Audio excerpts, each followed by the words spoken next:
You just finished explaining something you've thought about for years. You were sitting across from someone at dinner. The plates were still there. You leaned in a little. You tried to explain something that had been turning in your head for months. They listened. They nodded, said, "Yeah, that makes sense." And then they picked up their phone. But for you, the conversation didn't end there. Because somewhere between their nod and that phone screen, a small voice appeared. Was that actually right? Did I oversimplify it?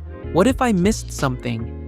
And now it's later. You're somewhere quiet, and you're still turning it over, rearranging the pieces, looking for the flaw you couldn't find in the moment. Not because you got it wrong, because you're not sure you got it completely right. Most people assume that intelligence and confidence travel together, that the smarter you are, the more certain you feel. But research has found something that flips that assumption entirely. And by the end of this video, you'll understand why some of the clearest thinkers you've ever met are also the least certain about what they know. And why that's not a contradiction, it's a pattern.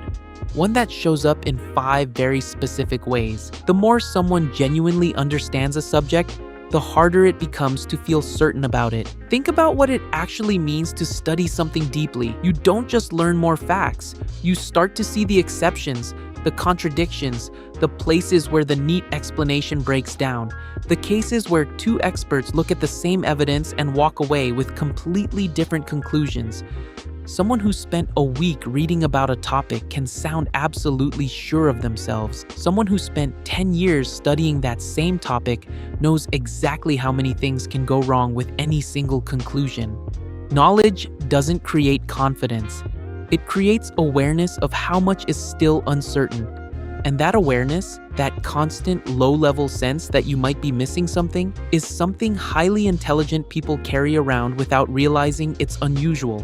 They fact-check themselves mid-sentence. They hedge their statements not because they're weak, but because they understand that reality rarely fits into clean, confident claims. They lose sleep reconsidering a position they held for years because they encountered a single piece of information that didn't fit. To the people around them, this can look like insecurity, but what's actually happening is something different.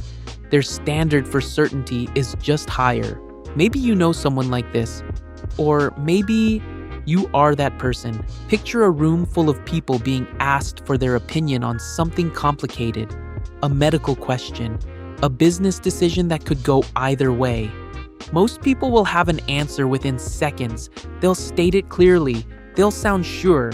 The highly intelligent person in the corner is still thinking, not because they haven't formed a view, they have, but because they keep stress testing it before they say it out loud. What if the data I'm basing this on is outdated? What if I'm weighing this factor too heavily?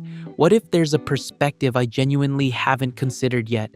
By the time they speak, they've already challenged their own position 3 or 4 times, and when they finally say something, they frame it carefully. I think, it seems like, though I could be wrong about this. And here's the strange part. When new information arrives, they don't fight it.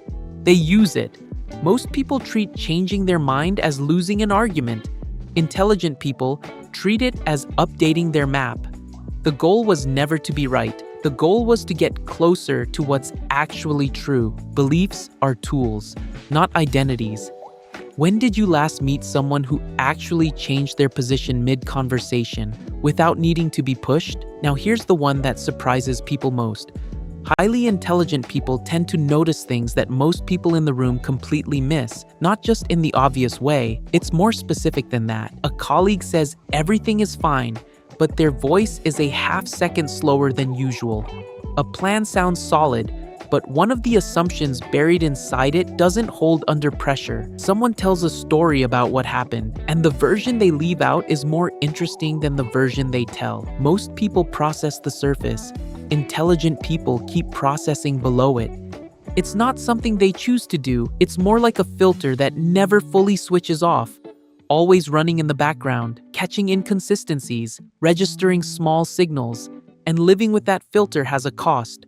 Because when you notice everything, you also carry everything. The thing nobody else caught. The gap between what was said and what was meant. Most people left that dinner feeling fine.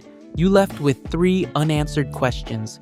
And this is where most people get it completely wrong. Highly intelligent people are often the last ones to claim expertise, even when it's genuinely theirs. Someone who has studied a subject for 15 years will still say, "I think," and "in my view," and "though I could be wrong about this." Meanwhile, someone who read a few articles last month will state the same conclusion like it's settled.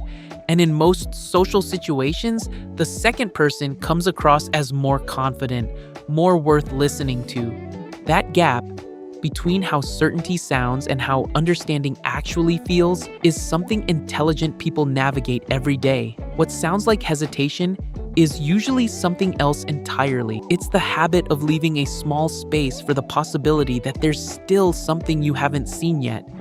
Because life has a way of humbling people who become too certain too quickly. Intelligent people have usually already learned that lesson, so they don't wait to be humbled again. This last one is the hardest to explain to someone who hasn't felt it themselves. At a certain point, simple answers stop feeling like answers. They start feeling like questions in disguise. You hear someone explain something deeply complicated in one confident sentence, and something in you resists, not because you know they're wrong, but because you know enough to know it can't be that clean. Something is being left out. Some edge of the picture isn't being shown. The mind starts scanning for what's missing, what's been flattened, which part of the story would fall apart under actual pressure. It's not a conscious choice. It just happens. Simple explanations aren't reassuring to an intelligent person. They're suspicious. And the more confident someone sounds about something genuinely complex, the quieter that person tends to get. From the outside, that can look like overthinking. From the inside, it feels more like keeping yourself honest. Here's what connects all 5 of these traits. They're not signs of weakness. They're not signs of insecurity. They're not even signs of difficulty. They're signs of a mind that has genuinely collided with complexity and refused to pretend it didn't. Most people think intelligence means having better answers, but what it actually tends to produce is a better sense of the questions that haven't been asked yet. A sharper awareness of the edges where understanding runs out. Certainty becomes harder to hold on to as understanding grows, not because intelligent people know less, but because they know enough to see how much they don't. The boundaries of what you know keep expanding, and so do the boundaries of what you don't. The people who seem the least confident in a room are often the ones who have thought the most carefully about what they're saying. The ones who speak with the most assurance often haven't. Certainty and competence stopped traveling together a long time ago. Most people just never noticed. Long after everyone else has moved on, a small part of their mind is still staring at the question, wondering what remains unseen. If any of these traits felt familiar, leave a comment with the number that hit closest. You don't need to explain it, just the number.